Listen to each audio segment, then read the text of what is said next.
Good afternoon. Welcome to this last and final home games of 2020. Thank you for being with us as ever. This is home games number 36. Whoever thought we'd do 13 of these, let alone 36 of these. But all killer, no filler. All killer, no filler. I don't know, there was some filler. I think there was some filler. Something we might get onto a little bit later on. I am joined, of course, by the irrepressible and effervescent Mr. Stephen Nelson, all the way from Long Nidri, straight out of East Lothian. We're going to do a sort of review of the year, but not in a kind of countdown way. Somebody suggested that we should do it like one of those all filler, no killer Channel 5 shows, which I thought was a brilliant idea, actually. But it would take far more preparation than I was willing to put into this, I can tell you. We have prepared, we really have, but not to that kind of extent. It is a matter of continuing wonder to me that so many of you come and spend a little bit of time with us each week, and it's been one of the great kind of things about this year for me, certainly. I think much less so for you, but you keep doing it, so that's all good. For one last time in 2020, as ever, if you are having any problems at all with your broadband feed or whatever else, I don't work for BT and I don't work for Virgin, though I'm not ruling it out after all this. So if you hit the link there, that'll compress your feed and stuff and make it run a bit smoother. Anybody that's new on, I can't imagine what you're going to think about this, to be very honest. I would go onto the YouTube channel and have a look at some of the past ones, and we'll hark back to some of those.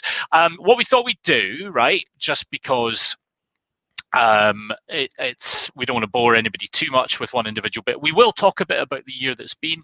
I want to talk about some of the kind of, it's industry stuff, but not necessarily they launched this or they did that or whatever. We'll do some of that. We absolutely will.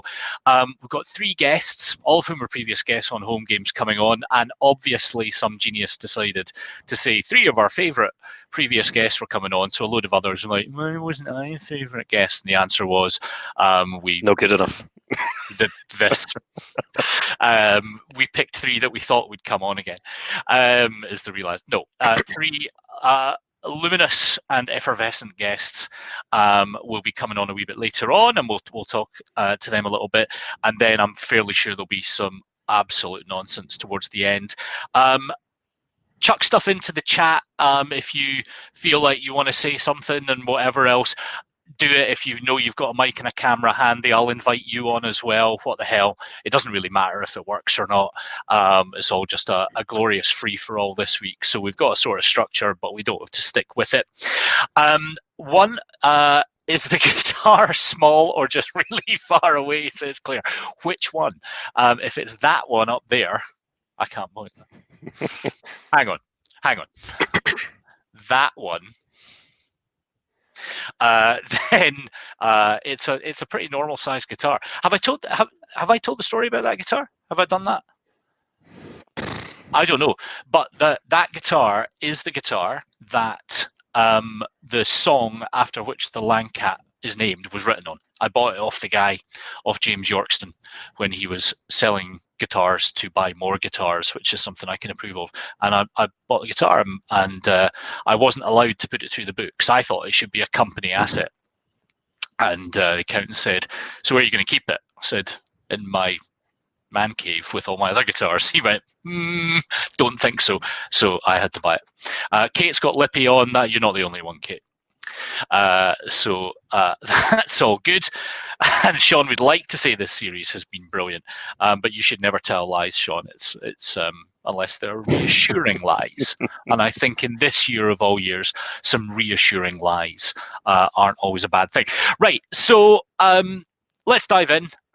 Steve-O, what were we going to start with? Help me Honestly, my mind's gone blank a bit, mate. We did prepare. Hello, everyone. Thanks for tuning in and all that. We were going to talk about the biggest issues of the year, weren't we, first of all? We were a bit, yeah. Well, why don't we talk about like the biggest issue? And one of the things I know that when we were talking about doing home games originally, I was like, I just can't face another like how to use Zoom to give your clients, enormous protuberances in their trouser. I just can't do it. I don't care. Just use Zoom and that'll be, or Teams or whatever, it'll be fine. So we tried to stay away from that a little bit. I'm not sure we were totally successful in that, but the biggest issue of the year, I suppose, is how everything's kind of coped and survived with the pandemic and with this huge shift, the biggest we'll live through, let's hope, right? Otherwise, we're in a Kate Winslet film, and nobody needs that. I'm not even saying which one. Could be Holy Smoke, and then where would you be? Well, what do you think? I'll throw it to you, and everybody chip in as well. How's it kind of coped? What do you think the industry's done well and not done well? Well, I think, pointy-headed people like us have been saying or we've got permission, because we kind of sit, we obviously within the sector, but we sit kind of adjacent to the sector in a sense, and we get permission to kind of hypothesize and predict what might happen and where things might go. And there's been this open question about digitization and remote meetings and all that kind of nonsense for a number of years now. But we've never had that tipping point. We've never had that, been forced into doing it. But what's been absolutely clear, particularly in the platform sector, round about Easter time and going into early summer, that there's nothing like a deadline, is there? And that all those conversations about, oh no, that's quite far down the priority list, or it's, we've got other stuff to be getting on with. Actually, when the sectors had to come together and force some of this stuff through, lo and behold, when you have to do it, because your new business pipeline will go like that, we've managed to collectively do it. So I think from like a traditional service provider perspective, that's been quite cool, just the sheer speed with which people have put changes in. Don't know how you feel, boss. Yeah, that's true. I mean, part of the behind the scenes stuff I do sometimes is with providers and platforms and things, and it's, should we build this way or that way, or what would what would be a good solution to trying to get this better, or that's some of the geeky stuff that I do when I'm not doing hilarious weekly webinars, and oftentimes it just kind of snarls up, and this time it just didn't. And what was interesting was whole layers of the industry just got out of the way. Like risk and compliance sort of kept a thing in it, but it was from what I could see, particularly in some of these larger businesses, it was very, very senior people saying, are we going to jail? And the legal team was like, no, it's basically fine. We might not really like it, but it's probably legal. We can do it.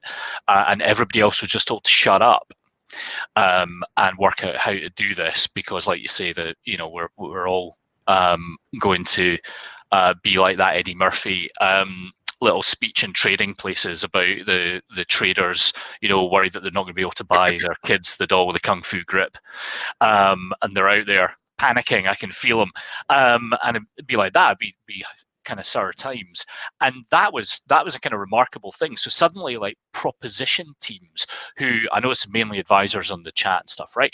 But they're the ones you would like. They're the people that you would get on with, because they're like, oh, cool, let's do this, let's build that. I wonder what happens if I poke this. They're those people, and they're my favorite kind of people in these companies, and they suddenly got like their head. They could just get on and do it, and that was kind of nice.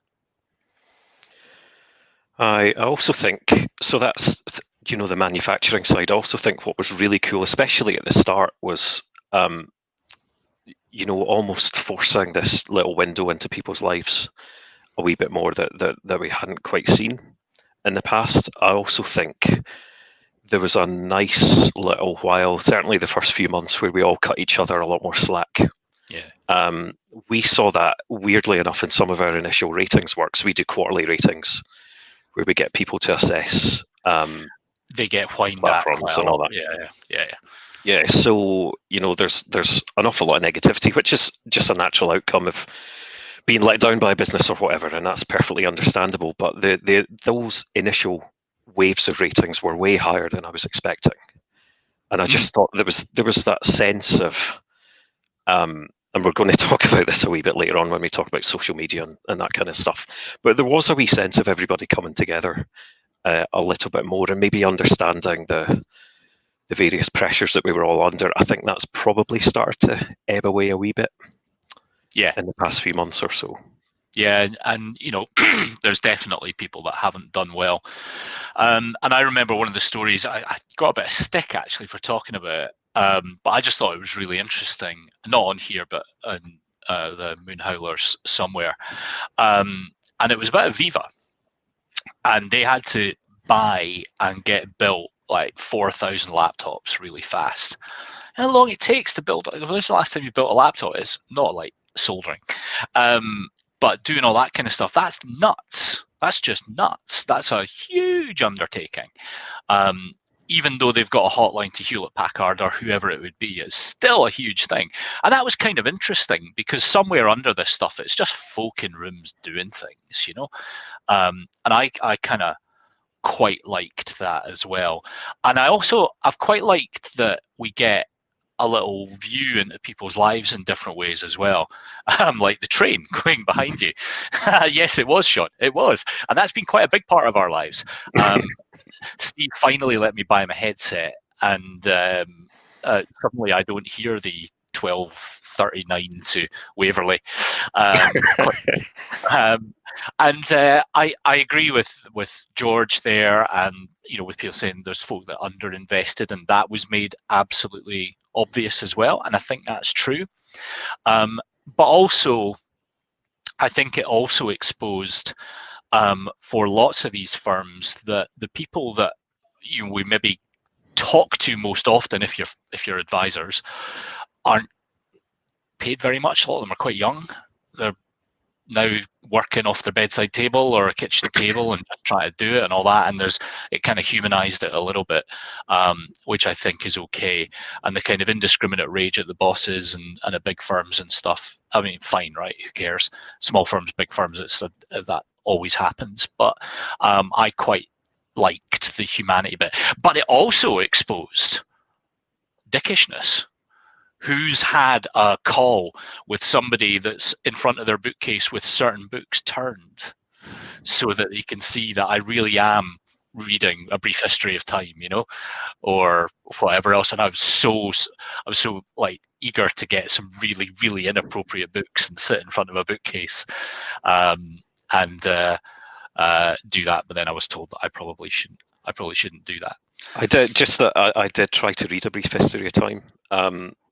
At university, I did computer science and what have you, but one of the side courses I had to do to get enough credits or points or stuff was on astronomy, which was a fucking terrible idea. Didn't go to any of the lectures. The lectures were 4 o'clock in the afternoon, which was peak. What? That was early pub time. It's no use. And I tried to read A Brief History of Time, and it was not happening. So there you go. Not on my bookshelf. I'm much the same with War and Peace. And I did English literature as a degree, and I've never read War and Peace. It's too big. It's too big. Well, I mean, what would be the point? Eats into valuable pub time. Somebody's made a good point in the chat. Let's go to the good. Let's sound the good point, jingle. Thank you very much, Andrew. And this is absolutely right. We are, most of us, I imagine, still in gainful employment, and that's a remarkable thing. And we did. I can't remember if I've said this before on one of these, but sod it. We had a meeting like just as lockdown was coming in, and we did our kind of predictions. And one of the kind of central prediction was that the companies, you know, even a little company like the Landcat, we would be about a half to 2/3 the size by this point, or maybe within a few months from now. That we were going into the lockdown, we thought it was going to be an absolute bloodbath, and our kind of nasty prediction would have had us bombed back to the Stone Age, down to just being maybe a team of 4 or 5 people again, and kind of like, wow, spent, you know, a bunch of years building, and like this could get wiped out very fast.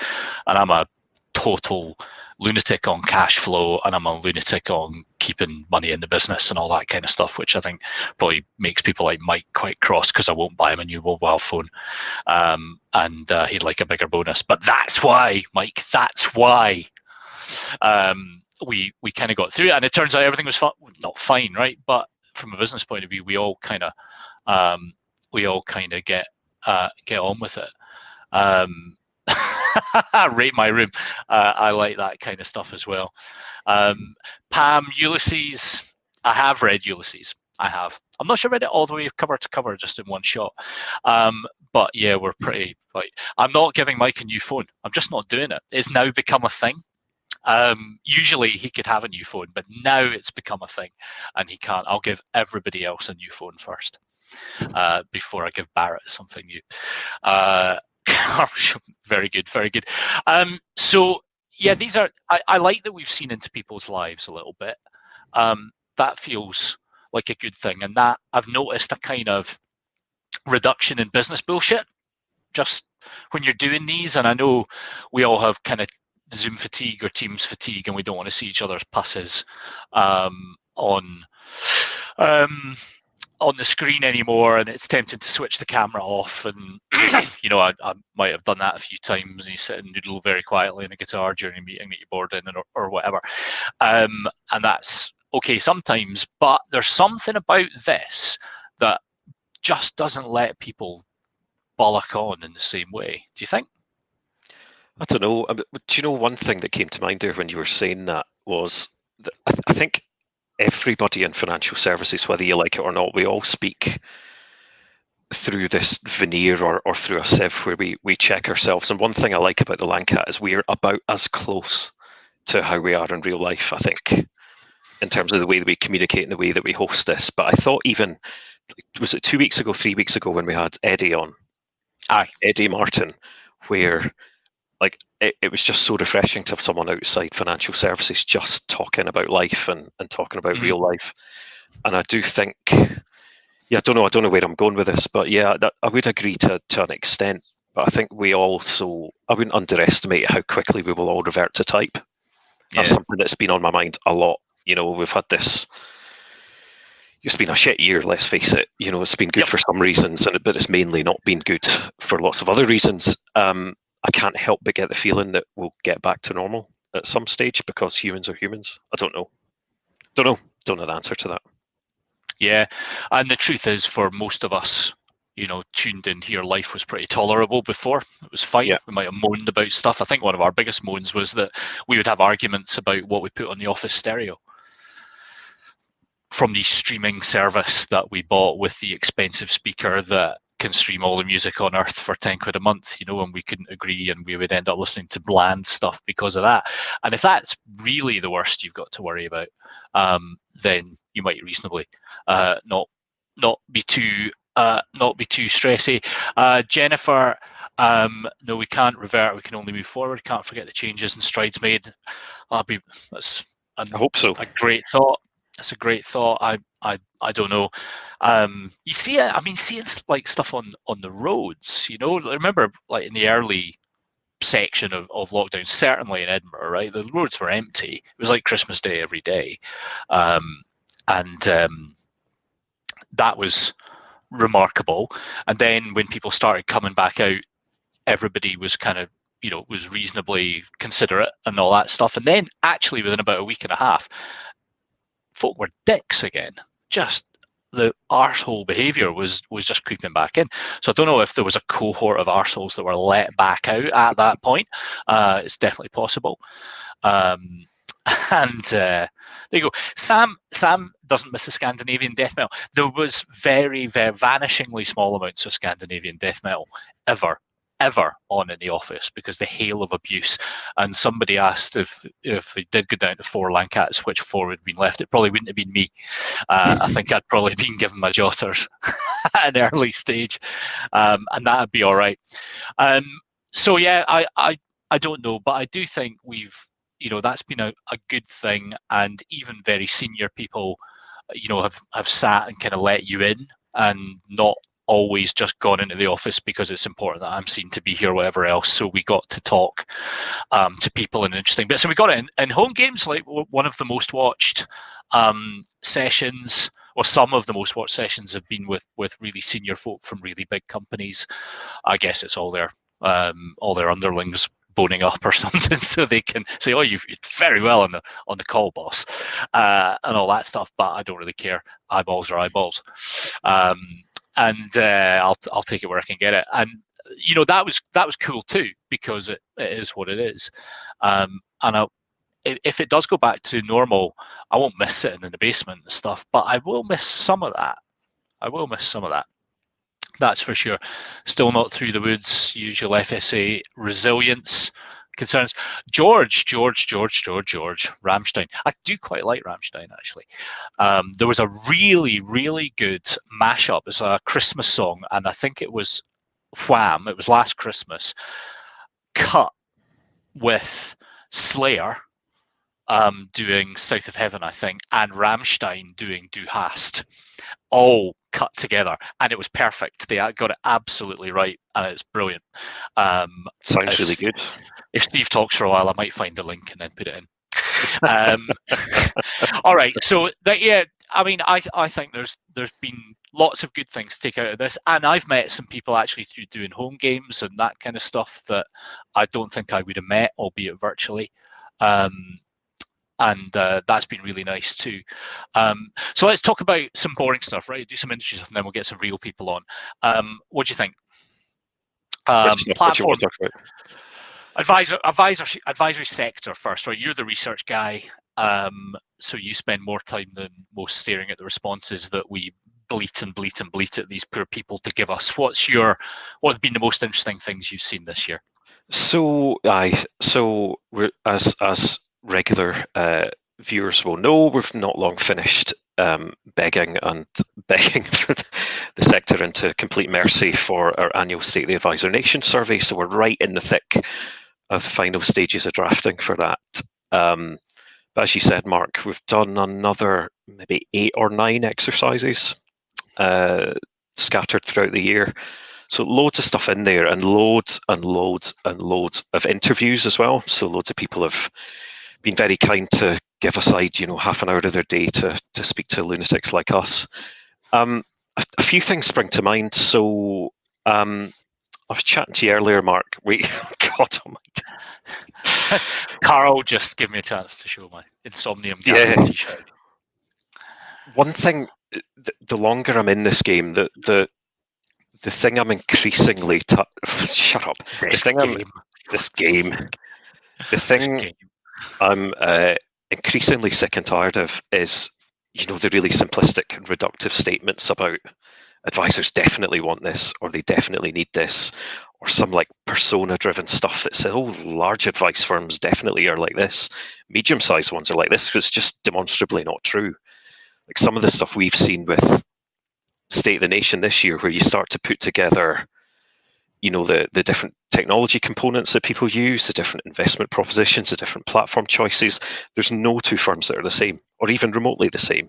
And then when you layer in just the pure chaos of individual personalities and philosophies and choices, that then layers on top of that. And all of that adds up to say that advice firms are entirely unique. I know that's linguistically poor to say that, but it's just true. And the longer I look at this, it doesn't get any less true. One thing that really surprised me from State of the Nation this year is, we've talked for God knows how long now about things needing to get a bit more rational or a bit simpler. And one of the big sections of State of the Nation looks at investment proposition construction, and we look at people who run models in a box. We look at people who recommend multi-asset solutions, people who run provider package stuff for people who outsource to a DFM. And what we regularly find is that 85% of people, around about 85 to 90, use more than one of these to some degree, or to quite significant degrees. And so it's been our kind of hypothesis or thought that that happens over time, and nobody really engineers their way to that point. So we very deliberately presented a question where let's imagine, I can't remember what it was, 5 years from now, 10 years from now, like free from any emotional pain or administrative pain or any kind of nonsense that makes it difficult to move stuff, all the stuff that we know that makes it difficult to do things like that. What end state would you get to? And we expected a load of people to say, right, I'm just going to do this because that would make it simpler for our firm. And actually, what you find is still 70% of people would use a mix and match of different stuff. And that kind of surprised me, took me aback. So this is firms saying, there's a Scottish word called thole, Thole. I'll thole, which means I'll just put up with. I'll thole the kind of inconsistency or the what's the proper word, like it's a pain in the balls to do, basically. Inefficiency, that's the one. It's a good thing I work with language for a living. And I'll thole the inefficiency because I need this stuff to get clients where they need to be. I think that's pretty good. You couldn't ask for much more than that from a sector. Yeah, and there's also the other question that we ask around, investment stuff aside, but just your technology componentry. So would you choose the same platform? Would you choose the same back office? Would you choose the same risk profile or investment research? In each of those cases, albeit to varying degrees, at least half of people are saying yes, we would, which that feels counterintuitive to me if you spend your life reading below the line comments or spending your life on Twitter. It's in direct contrast, and it's why you should always bear in mind that the percentage of people who are vocal is like vanishingly small compared to the rest of the sector. So that's really interesting. It is, in that we call it the noisy few. And it's why you can't get too upset either about good or bad things on the socials and all that stuff. So if that's the case, right, and I think that's a brilliant observation, and given that it's you, it's doubly brilliant and unexpected. But Paul asks then sort of technology questions. So let's talk about technology and stuff from this year. And he's asking about integration, and that's definitely been one of the themes of the year, I think. So what do you reckon? Does it? We don't need these kind of big hulking systems. We're just going to piece stuff together better, do you think? Well, I don't know, mate. I don't know, because one of the things that we've done in the report this year is try and map out, what are the different permutations of technology that you could piece together. So piecing together back office, CRM, risk profiling, or whatever, and like the number of different permutations is astronomical.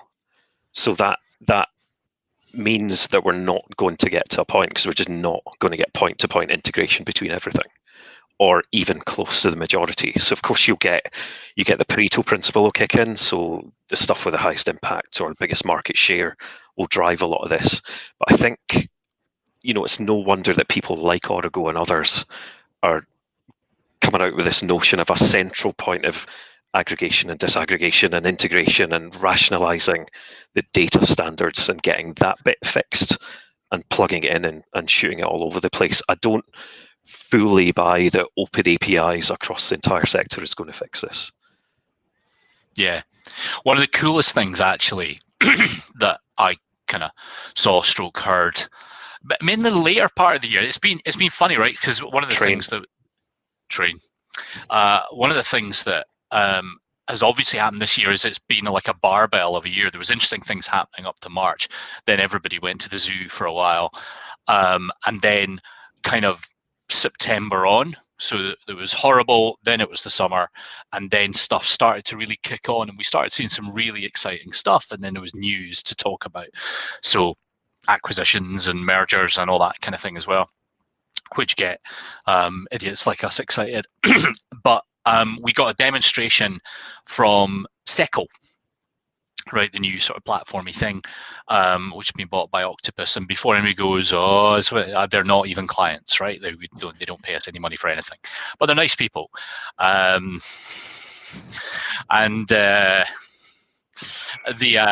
what? It's just a thing.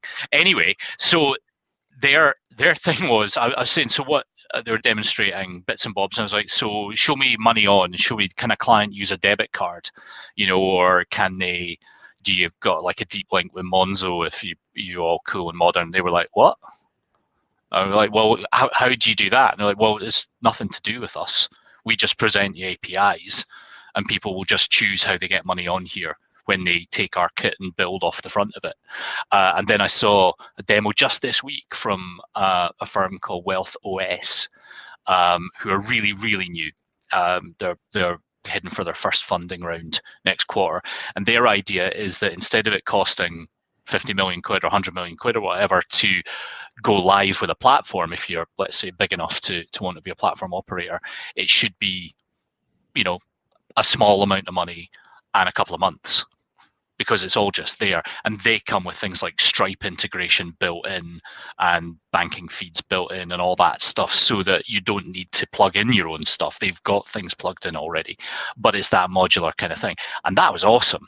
Another thing, I guess it would be the Octopus guys were going to do, was run an API Academy.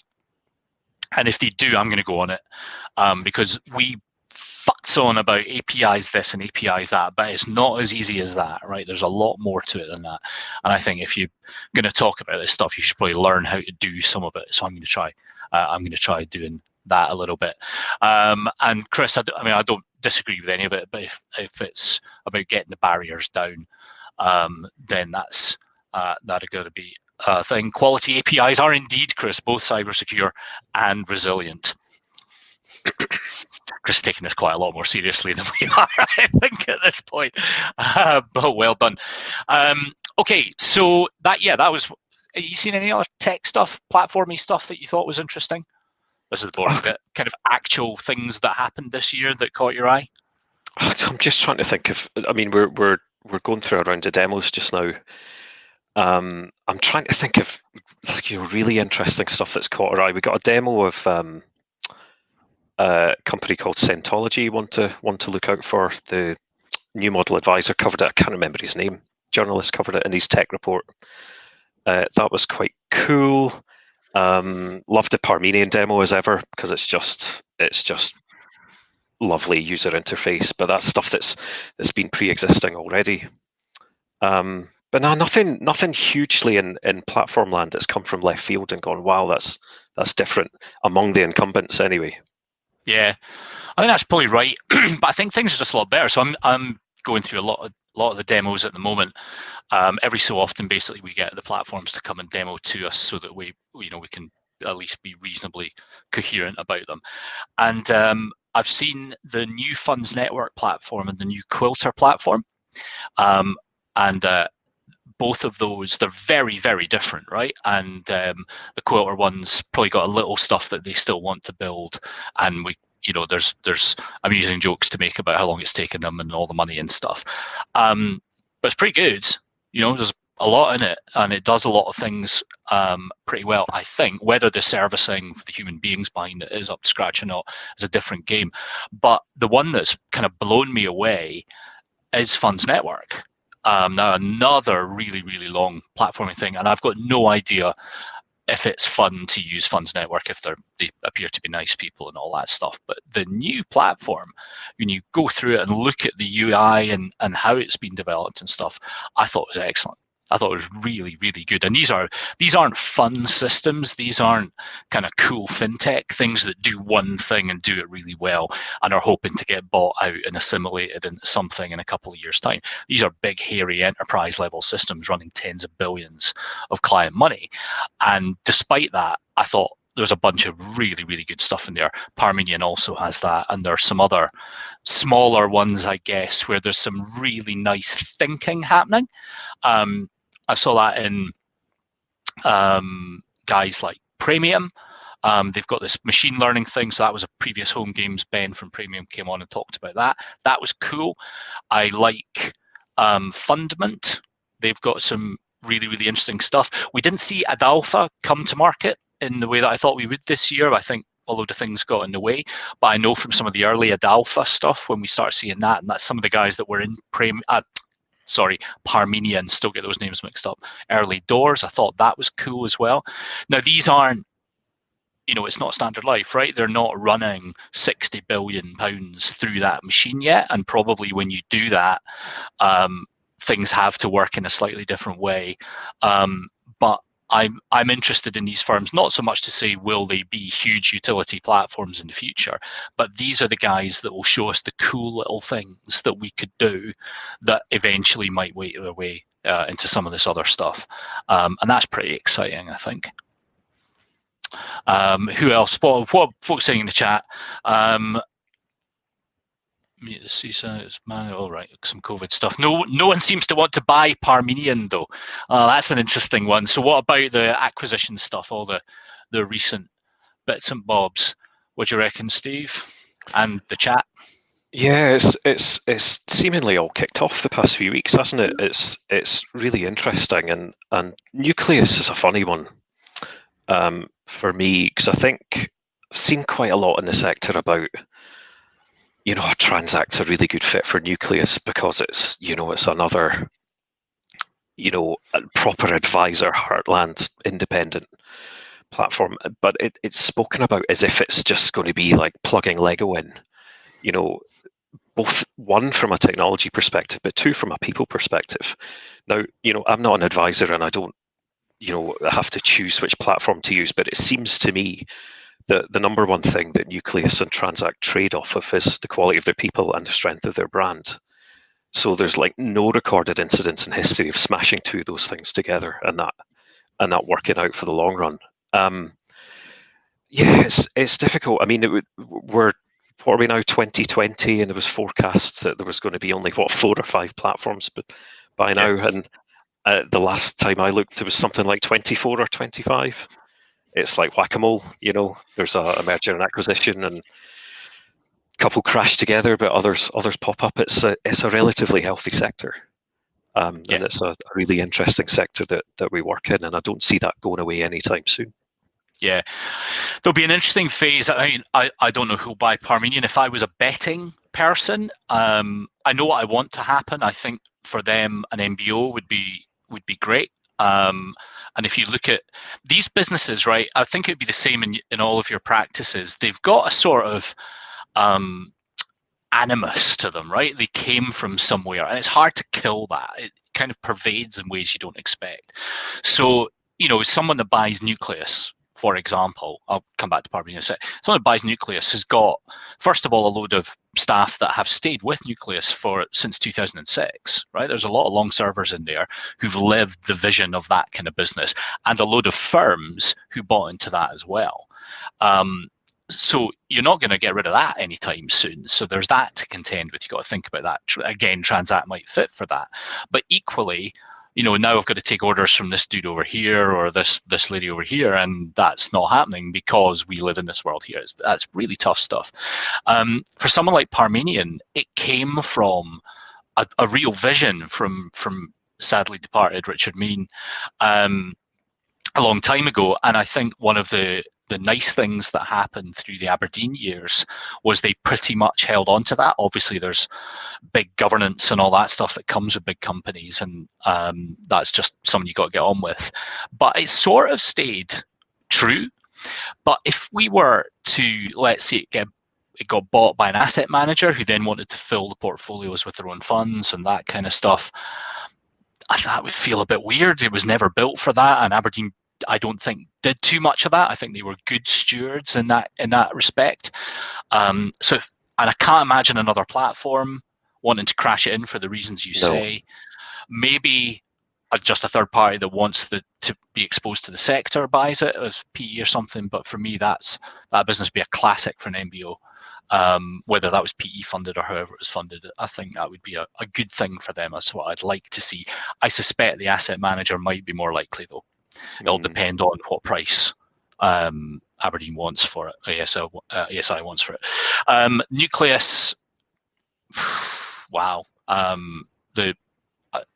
It's a big thing, but it feels again sort of PE-ish. If there's so much PE money knocking around at the moment, and we've done more work with PE firms in the last 6 months, maybe than the last couple of years. It's heading up like that. And we seem to be hitting an end game. There's a cohort of providers we all know are getting talked about. And if we're looking, private ownership of private equity ownership of someone like James Hay, that needs a home, right? It can't keep going the way it is. I think people in James Hay would say that. So what's it going to do? Is it going to inhale a platform itself, a Bravura or an FNZ or something like that might do, but that's long, lead times and lots of money. You could pretty much buy an existing platform for the price of replatforming. And that's a remarkable state of affairs, right? And then you've got the integration work to do, but maybe we've now got the wisdom of having seen so many of these go through. Maybe we could do that without it being a total horror show. So that'll be interesting. But there's going to come a point in 3 to 5 years when all these PE guys are going to want to flip for X amount more than they took it on for. So it's going to be really interesting to see how they do that. Hey Mark, I've got a question for you. I think we should. It's time for a seamless transition, and I've noticed there's a handsome chap commented 3 or 4 comments ago by the name of Rohan Holy Sivajoti. crap. Look at that. Do you think we should do something like get that handsome chap on here? I think we should invite a previous guest on. Has he got Lippy on though? That's what we want to know, because at least one of our guests might have.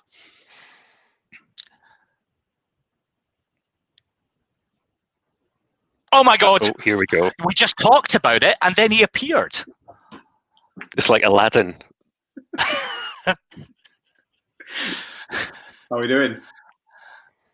We're doing all right. Is that a Tim Burton Nightmare Before Christmas kind of earring? This is as sort of death metal as it gets at Christmas for you. There you go. I love that. Yeah. That's a brilliant thing. And I love the Nightmare Before Christmas as well, if that's what it's meant to be. It is. It's like, it is. It is. Brilliant. This is a nice chat. I'm enjoying this. That's good. Steve asked Rohan a question. Yeah, how's your year been, mate? I know we've been in touch quite a lot, but how have you found it? Are you utterly sick of this nonsense by now, or? It's been different, isn't it? I understand how much I value the sunshine and a holiday. That's definitely something I've learned from this year. Yeah, dying for some sunshine and just a bit of a general break. But outside of that, yeah, it's, you mentioned earlier on, I can't remember the term you used for them, the loud ones or something like that. It was the noisy few. The noisy few, yeah. And I think it was Andrew in the chat earlier on said it sort of spot on, really. I don't think me and many others on here can grumble that much. We have businesses that have ongoing revenue, and we still have money coming in, and lockdowns haven't affected too much, I guess. The ones I feel sorry for are the clients that I've got who had 70-80% of their income shut off overnight, all that kind of thing. There's people that have lost jobs and that, and I think we should remember that in the way that we conduct ourselves on social media and the like. To not show off our shiny new gadgets and whatever it is that we've bought, because there are people that are really struggling out there. So we're somewhat sheltered from it, and thankful that we are where we are, really. I've actually got a proper serious question for you, Rohan, and I'm going to put you on the spot here because I've not prepped you for this at all. Yeah. But there's a seamless link between the noisy few on social media and also the topic that we were talking about when we had you on HomeGames, I think 3 or 4 months ago, when we talked about the notion of racial diversity in financial services, but also in the wider society. Now, this is been thrust onto the news agenda again this week with the Millwall stuff. And I was just wondering what you made of, I know you're not on Twitter anymore, but you must have been exposed to some of the fallout from that incident. What do you make of it all? It's interesting, isn't it? I just think, in all forms of our lives everywhere, there's a few arseholes, isn't there? And the fact that when there's 2,000 people in a stadium, they have a voice, don't they? You hear all how it echoes around, all the rest of it, and it is what it is. I think it's great that there's been the reaction that there has, and obviously the PSG Istanbul game last night as well, with the players walking off. There's starting to be a effects to this kind of stuff. You know, people are actually starting to take action. Evidently, we have a very long way to go. But like I said, like I think I said on HomeGames last time round, it's important to acknowledge how far we've come. You know, 20, 30 years ago, it was a much more shocking state of affairs than it is now. So progress is being made. I'm pretty bullish on it, and we will keep going. Thanks, mate. Sorry to put you on the spot like that. Yeah. On a lighter note, what are your plans for Christmas? I was going to say plans. First of all, plans for 2021, Steve, is that Dunfermline stay top of their league and Spurs stay top of the Premier League. And that's I was going to say Spurs top of the league and Dunfermline unbeaten competitively. Are we writing off 2020 as being a bad year too soon? Christmas plans are fairly low key, really. Fairly low key at home and all the rest of it. But look, I'd like to say thank you to plenty of people that I've spoken to this year. I think it's been one of those years where more than ever we've sort of needed each other and needed things like HomeGames to rally round and just get over that hump day in the middle of the week or whatever you want to call it, and or just get together, chat, have a bit of a giggle and the rest of it. Because, you know, there are times when you're staring at the same four walls and all the rest of it, and or I should say window, because I strategically have a window placed in front of me so I have light on my face, Steve. This is something you still haven't worked out in 36 episodes of HomeGame. I'm sure we'll get you there. Yes. And look, it's nice to, you know, I think it's brought everyone a bit close together. I'm really looking forward actually next year to some kind of physical conference, actually. You know, like how people were getting a bit conferenced out and all the rest of it. I think the physical conference is going to have a massive change next year. There's going to be much more focus on the social elements of them and the things outside of the actual hours of delivery of content. Because people are going to, you know, really, really value that. And I've made a ton of new friends this year. And yeah, so that's been okay. It's like Bill Hicks used to tell, joking the time, you know, before there was proper drugs and stuff for HIV, and when he said when they discover a cure, like a one-shot cure, there's going to be in the streets. It's really that when we can get back to, not that obviously, I mean there might be, I don't know, but there's going to be rampant drinking. It's going to be ridiculous, I think, because I reckon that we've all been many of us have been honing our drinking chops at home, like consistent training, and then when we're all let out, it's going to be absolute carnage. Yeah, I wholeheartedly agree with that. It is just going to be madness, isn't it? But good fun. Madness. When do we? Here's one for the chat for you as well, Ro. If you're a betting man, when do you think we might be like getting back into a room with 100, 150 people? Should I book DeadX in the Crypt in London for next November? I'm not sure about the crypt because you're not going to be able to have many windows open in the crypt, are you, Mark? I have been. That's true. Before. It is good. I mean, in the air sort of stuff. Summer, I don't know, no idea. But I just think it's good. Those are going to be great. Those first few events, people really get that right, especially the social impact of them. Because I think we can all acknowledge how that content can be delivered online. You know, we could all still consume content, but if conferences are now built around the social elements and that kind of thing, it's going to be a good crack. Well, we were going to have a 10th birthday party this year. I'm going to do it in my beloved Leith Theatre, which is having all kinds of problems now. And they were going to get us a big slug of money out of us to have our 10th birthday party, which obviously had to get nixed. So we might have an 11th party, and we might see if we can be one of these first conferences and make it pretty much only the social stuff. As much content as is needed for people to expense the trip, and no more. And that'll do. Brilliant. Well, listen, we don't want to keep anybody too long. We probably spraffed on a wee bit too much before, but any sort of final messages for the crowd, Ro, before we cut you free? The words of Ron Burgundy, it's stay classy, isn't it? You know, with this kind of stuff, you know, we are incredibly privileged.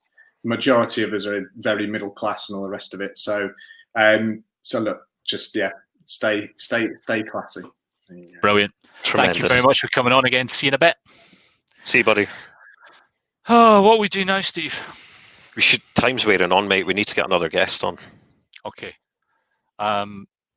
What's been, just while you're getting them on, what's been your favourite box set of the year? I rewatched a lot of The West Wing, which is I still think is probably the best TV show ever made, although that might be The Wire.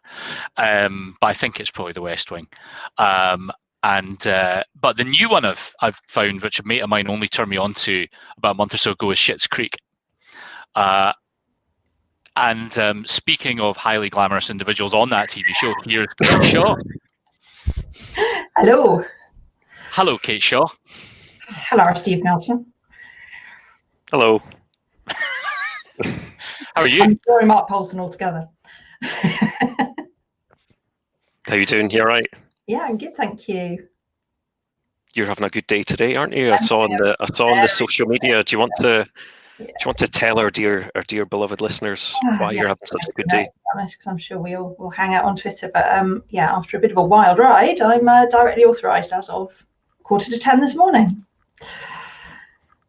Fantastic. Yeah, pretty good.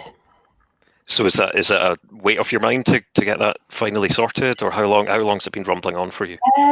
It was okay actually. I kind of got my shit together before I did it, which made it easier once the process started. But from application going into today was just under 6 months, and I needed DB permissions as well, so that made it a bit more complicated. But yeah, we're all good.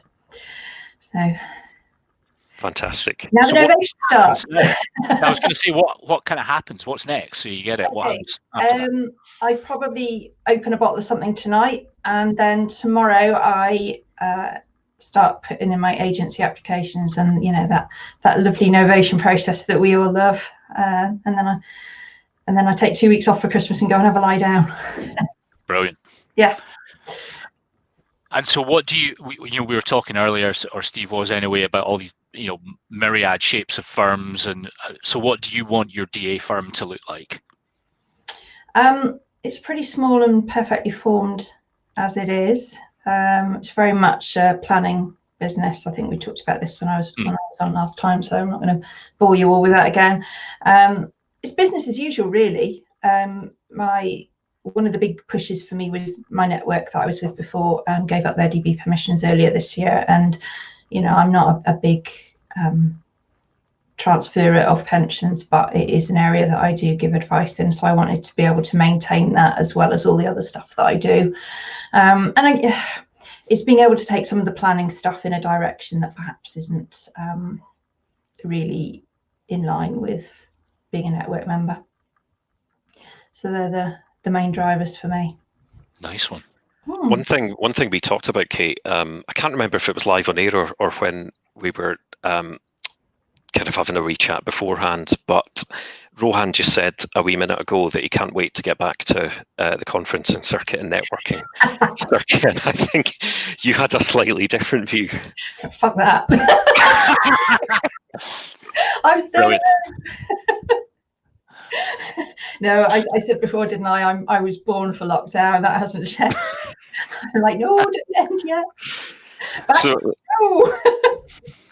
let's imagine a future then where we all have, vaccines, whether it's Dolly Parton's or another one, or life gets back to normal. What changes?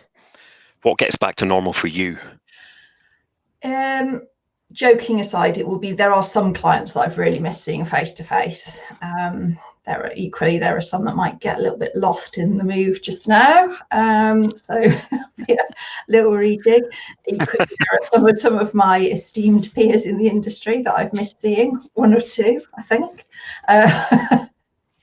But it'll be nice to be able to see some clients face to face and to see some people. But this whole Zoom thing for me has been brilliant, because this year, as well as the sort of the big move for the company, has brought me the putting into action of a very long talked about dream of spending more time in France. So kind of lockdown coming first and everybody getting used to Zoom has meant that I then been able to do that as well. So there's going to be a lot more of that coming in the future as well. So it's going to be a bit of a combination for me. I'm definitely going to be keeping some of the online stuff and picking and choosing who I spend my time with. That's cool. That's pretty sage advice in general, though, isn't it? Yeah, pretty much. And how about, like, you're very active on the old social media and the Twitter. Does stuff that Mark and I were saying earlier, does that resonate with you in terms of, you know, certain people would be better minded to maybe tone it down a wee bit, or is that nonsense, do you think? Yeah. I mean, you know, just don't be a dick. There's just no need. We're all trying to do the same thing for the same people, and you know, just get through the day. Let's be honest, this year's been, you know, as we've already said, it's been an awful lot easier, I think, for a lot of us doing what we do.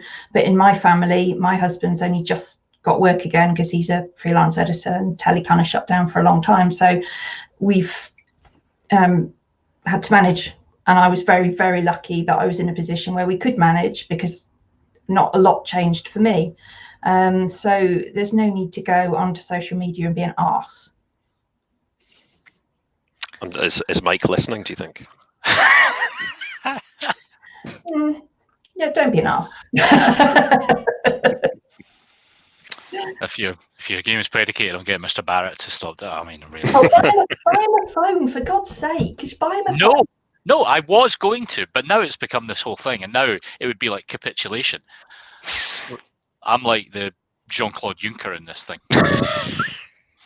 No, you remind me more of my dad in this thing, to be honest, now with this. Stop it. Be nice, buy him a phone. I think I might get on quite well with your dad. I can imagine that. I could probably get on quite well with him. He's a grumpy Scottish whiskey drinker. You'd be grand. Yeah, we're fine. Yeah, we're all right. I am your father. Kate, I am your father. God almighty. Things that we didn't think we'd... Okay, great. So listen, this has been fun. That escalated quite quickly, really, didn't it? Didn't it? And would you... So is Don't Be a Dick, is that the Kate's Christmas message, would you say? Oh, absolutely. There's no need for Christmas messages. It's the 9th of December. We're years off Christmas yet. But yeah, don't be a dick. No need. That is pretty much my message to the nation. I don't think we can say it much better than that. So with that, we will love you and leave you. Thank you you've been a constant presence with us. Thank you very much for doing that, and it always cheers us up. So thanks for being on and for coming on again. Thank you guys. We'll see you soon. Bye bye. See you.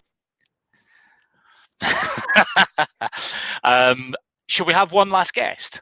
Yeah, let's do one last guest and I don't even know if the person that we plan to have on is here. Should we see? I don't think he's here. He's not there. Oh no, we'll have to end with whimsy. We'll have to end with whimsy. I can't see him unless he's like user 352965 or something. In which case, I've got no hope of finding him at all. Don't worry. I mean, we didn't shove you off sharpish, Kate. We didn't do that. It's nearly half one, Kate. Come on. Yeah, come on. Let's get out of here. I've got something to ask. You know how we've badgered you for surveys and stuff all year. I've got one more survey, and I want you to answer live if you would.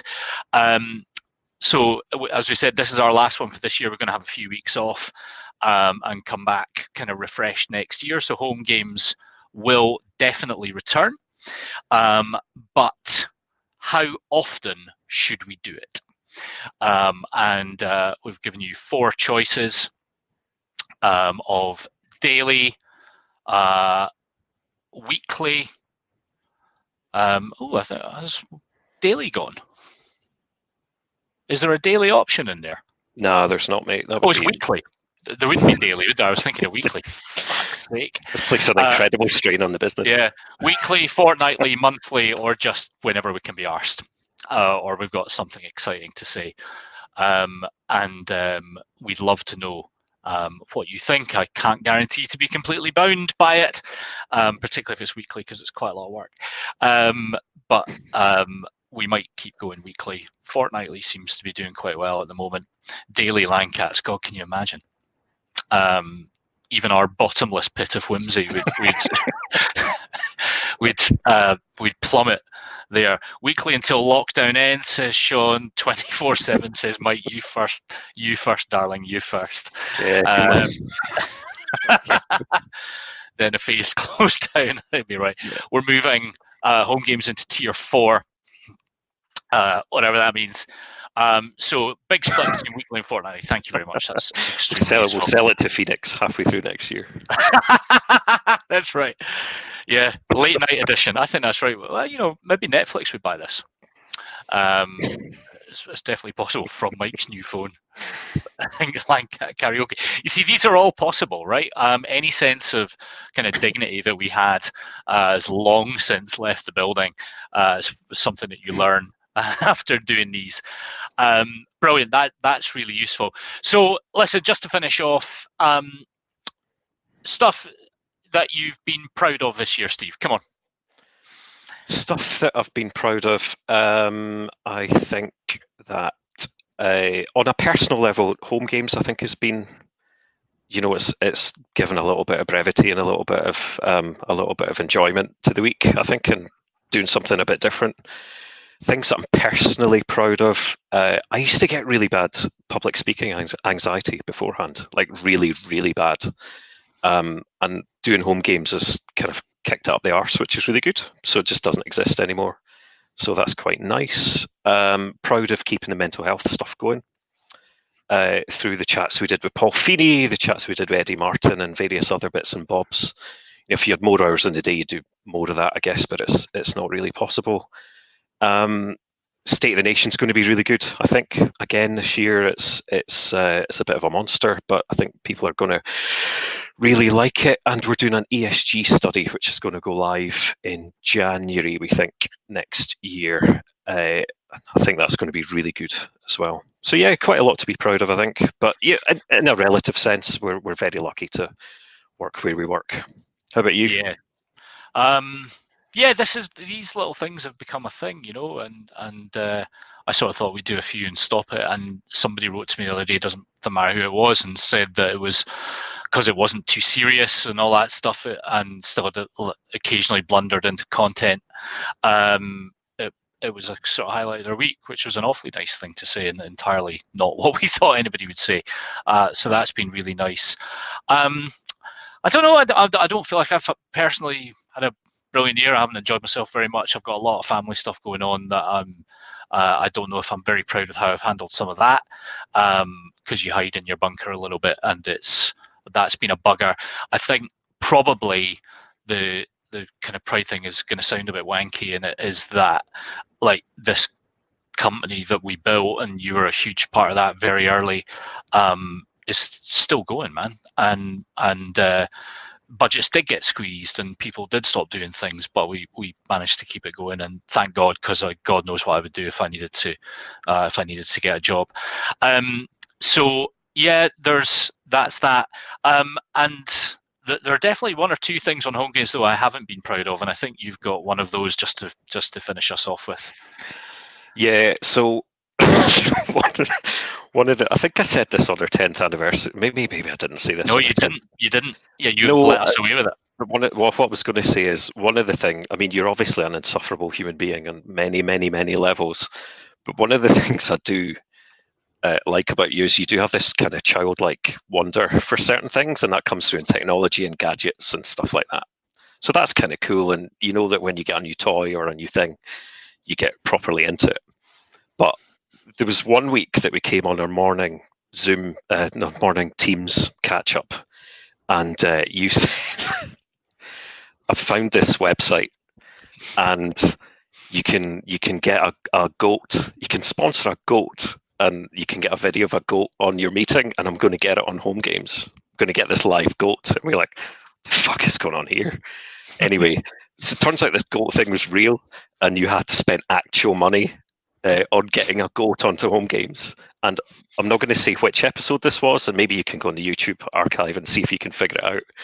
There's one that you were hosting, and there's this modern phenomenon of when you're on a virtual meeting and you can see white come up on people's glasses or in their eyeballs, and that's when people are maximizing and minimizing email, and they're not looking at the camera and not looking at you. And all I could see was you being distracted and getting grumpier and grumpier and grumpier, not really paying attention to what was going on. And everybody in the LANCAT is having the same experience where we're going, "That goat's not turning up, is it?" And it's just like, What has happened to 2020 where your life has led up to seeing where the goat's gone? It was brilliant. Brilliant. It wasn't that much money, and it helped the farmer. They'd done this thing, and they were saying like we can use Zoom or Teams, and so I wrote to them in advance and said, look, we use this thing called Crowdcast, and can we have a test? Because you got to do a tech test, and they were like, no. And so then I went to try and find the goat as a user, but of course it wasn't there, and it was definitely one of those moments where, and I'd done a load of marketing, well, not marketing, but like trailing of it about greatest of all time and all that kind of stuff, which I thought was hilarious. And there was no goat. And yeah, it was one of those moments you think, studied for quite a long time, quite a long career here, and now there's no goat. And there we go. There is, you say we get into technology, and that is true. And I know that there's a form of technology you've been getting into, particularly Steve, which is deep fake technology. And I don't know if people know this, but there's a remarkable app that you can use, and Steve's bought into this and has been making the best use of it. So I think for our last thing, and for a little Christmas treat just before I leave you, let's show what Steve has been doing with deep fake facial technology. So this only works if you know Mr. Michael Barrett, but I've got a few of the greatest hits here. Hang on, I'm going to focus in on you, Steve, so that we can There's Mike.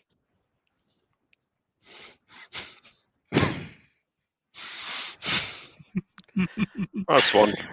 Do another.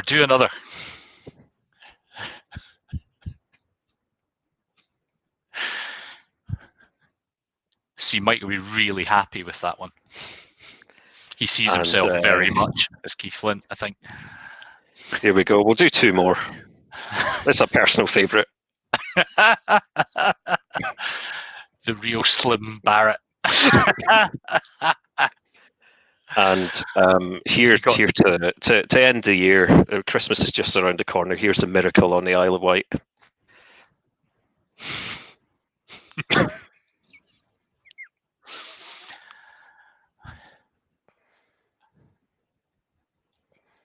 There we go. Merry Christmas, everybody. Oh my word! And on that bombshell, as Alan Partridge would say, thank you all very much. We won't speak to you through this medium as before Christmas, so have a brilliant one.